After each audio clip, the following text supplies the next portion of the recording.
comprendre qu'il s'agit là d'une cause juste, d'une cause islamique. Alors nous, musulmans, nous disons non, il s'agit d'une instrumentalisation de l'islam. Boko Haram, ce n'est pas l'islam, l'islam, ce n'est pas Boko Haram. Alors justement, vous mentionnez à la page 5 de votre ouvrage que les journalistes et les décideurs politiques devraient en principe analyser avec critique leurs sources sur Boko Haram.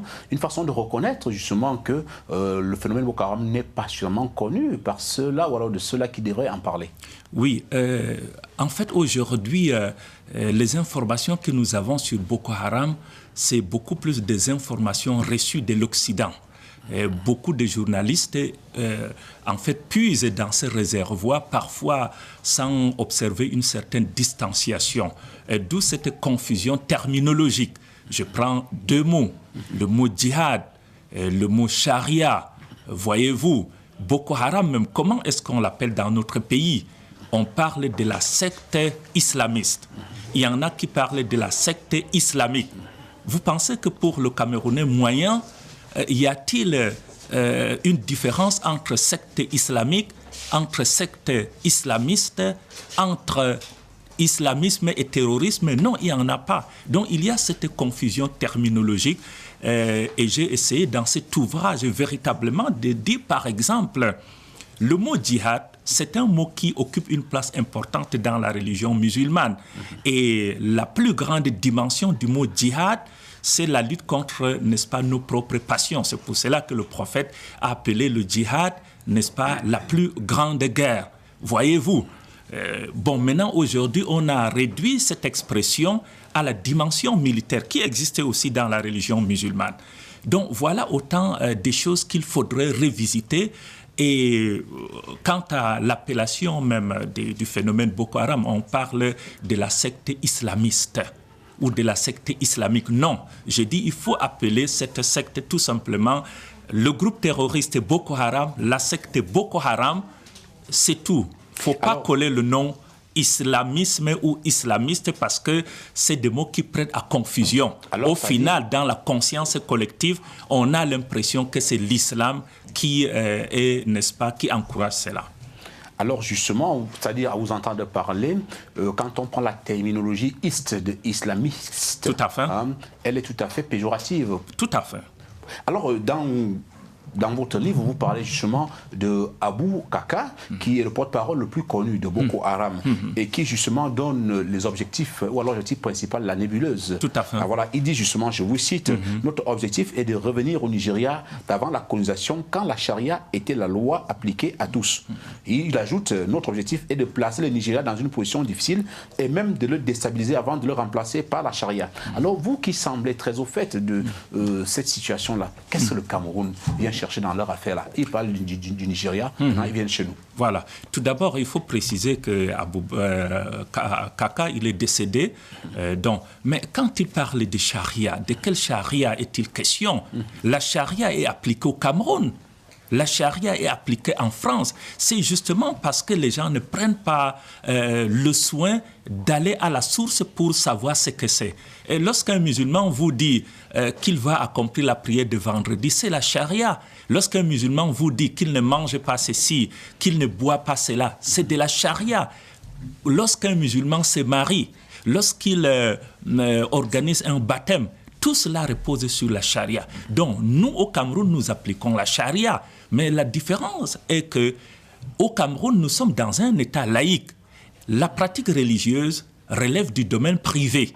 Autrement dit, moi, dans mon coin, je pratique ma religion sans déranger qui que ce soit. Et lorsque vous examinez le type de laïcité qui prévaut au Cameroun, mais c'est ce que j'ai appelé une laïcité d'inclusion et non une laïcité d'exclusion comme ça se passe en France. Alors pour vous, donc, vous dites que Boko Haram pratique le takfirisme.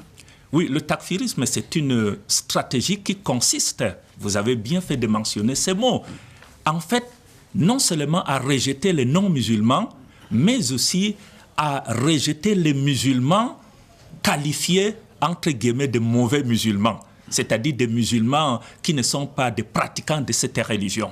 Or, à ce niveau, le jugement appartient à Dieu. comment est-ce que moi je peux dire que vous n'avez pas de foi, ou bien vous n'êtes pas bon chrétien ou bon musulman? Le jugement appartient à Dieu, mais à partir du moment où des individus s'approprient de ces jugements, alors on tombe dans l'extrémisme, dans le radicalisme, dans le fanatisme qui engendre la violence. Alors, grâce à vous, grâce à votre livre, on découvre également que Boko Haram a jusque-là eu deux grands leaders. Il y a le premier qui s'appelle Mohamed Youssouf. Tout à fait, décédé. Voilà, décédé, et qui curieusement, vous le dites dans votre livre, qui est né en 1970, janvier 1970. Il y a également Aboubakar Shekau, voilà, dont on ne maîtrise pas très souvent. L'actuel, voilà, tantôt on dit il est mort, tantôt il est vivant. Sa dernière vidéo, en fait, qui est très douteuse, parce que c'est une vidéo de très mauvaise qualité.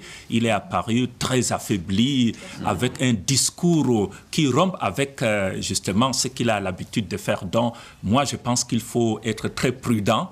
Il ne faut pas peut-être vendre la peau de l'ours avant de l'avoir tué. Et justement, son acte de naissance, c'est-à-dire aussi entre 1965, 1969 et 1975. Ça fait quand même beaucoup, ça dit 10 ans. Il y a 10 années qui se perdent comme ça dans la nature. Exactement. Comme lui-même, on ne sait pas s'il est mort, s'il est vivant. Mais alors, ça pose quand même un problème, c'est-à-dire l'extrême jeunesse, c'est-à-dire des dirigeants, des leaders de ce mouvement. Tout à fait. Aboubakar Shekau, en fait, c'est le nom de son village. C'est un village qui est à la lisière, n'est-ce pas, en fait, situé entre, en fait, à la frontière avec le Niger. Et donc, Shekau, c'est son village. Il est très jeune. C'est quelqu'un qui est connu pour sa radicalité. Mohamed Youssouf, malgré tout, était moins radical que, n'est-ce pas, Shekau. Shekau, vous savez, c'est un jeune, il a fait pratiquement toutes ses études au Nigeria et il a remplacé donc Mohamed Youssef, mais ce qui le caractérise, c'est beaucoup plus ce caractère impulsif, cette violence, ce radicalisme. Et je crois que c'est ce qui a plongé véritablement le Nigeria et les pays voisins, plus précisément le Cameroun, le Tchad, le Niger et le Bénin, dans une guerre qui n'est pas la leur. Et je dis que le Boko Haram n'est pas, n'est-ce pas, un problème camerounais. Le Boko Haram est un problème imposé au Cameroun. C'est un peu comme si, en fait, vous avez un voisin, un arbre pousse chez lui, et puis il y a des branches qui basculent de l'autre côté.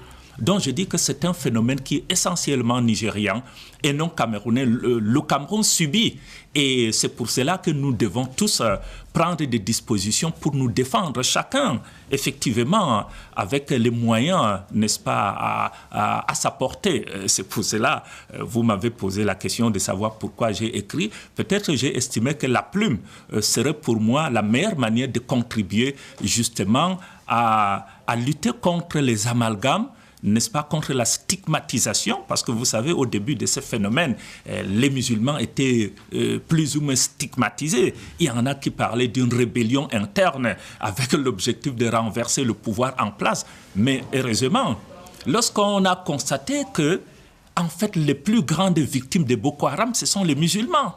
Ce sont les musulmans qui sont... Mais oui, vous n'avez pas également accusé tellement les autres parce que, c'est-à-dire les premières déclarations sont venues justement des personnes qui appartiennent à l'aile musulmane qui avaient dit quand même, je crois à l'Assemblée nationale, si mes souvenirs sont bons, que Boko Haram est parmi nous.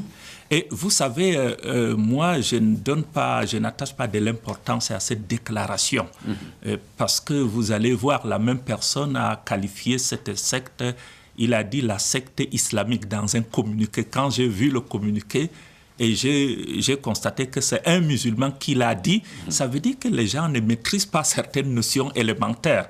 Donc on peut parfois... Ça veut dire que les autres l'auraient qualifié de mauvais musulman.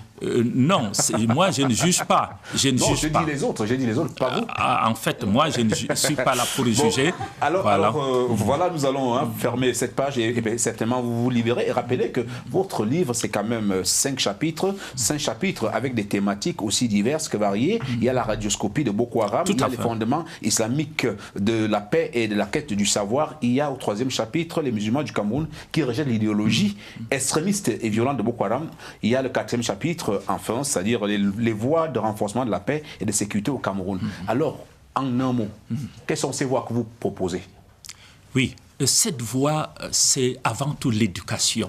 Il faut éduquer les uns et les autres. D'abord les musulmans pour qu'ils connaissent leur religion, qu'ils pour qu'ils connaissent bien leur religion, parce qu'aujourd'hui, le phénomène de l'extrémisme religieux est également lié, n'est-ce pas, à l'ignorance. Donc, il faut éduquer les masses musulmanes. Il faut éduquer, n'est-ce pas, les autres pour renforcer la paix et la sécurité, le vivre ensemble dans notre pays. Parce que, comme vous le savez, le Cameroun, dit-on, c'est une Afrique en miniature.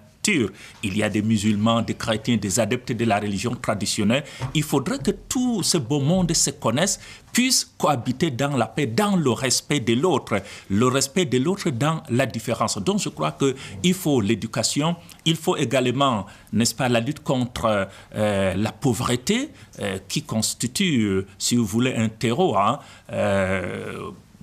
Voilà, il faudrait également que les Camerounais puissent véritablement s'unir pour faire face à cette menace. Merci Souleymane, docteur Souleymane. Ghislaine Pierre, vous comprenez que ce livre devrait être présent dans toutes les rédactions au Cameroun.